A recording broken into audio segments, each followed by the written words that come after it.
জয় মা মনসা জয়, জয় মা পদ্মাবতী মায়ের জয়। জয় মা মনসা। এইখানে একটা বিরাট জঙ্গল ছিল আজকে 30 বছর আগে। তখন ইনি আমার বোন, তখন ইনি মাকে পেয়েছেন। খুব গরিব ছিলেন, খাওয়ার ঠিক ছিল না। একটা 30 টাকার ফটো নিয়ে উনি পুজো করতেন। তারপরে মা ওনাকে দেখা দিয়েছে। তারপরে মা আস্তে আস্তে করে জাগ্রত হয়েছে। আর প্রথম আমার হাজবেন্ড এখান থেকে ভালো হয়েছে। মোরা সাবিত করা হয়েছিল, নার্সিংহোমে ফেলা হয়েছিল। মা এখান থেকে বলেছেন যা তোর বোর ভালো হয়ে গেছে, এখানে সবাই ভক্তদের ভালো হবে। এটা 32 বছর আগে মাই পেয়েছিল। তখন কি মানে মায়ের মূর্তি এটাই ছিল না?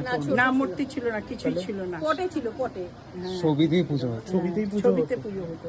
মা খুব মুশকিল দিয়ে পুজো জোগাড় করতো, তার মধ্যেই পুজো হতো। আস্তে আস্তে মা জাগ্রত হয়ে গেছে। আচ্ছা, আজকে তো আমাবস্যার পুজো। হ্যাঁ। তা আমাবস্যার পুজো হলো, আর সামনে কবে পুজো হবে সেটা? 17 আগস্টে হবে। 17ই আগস্টে।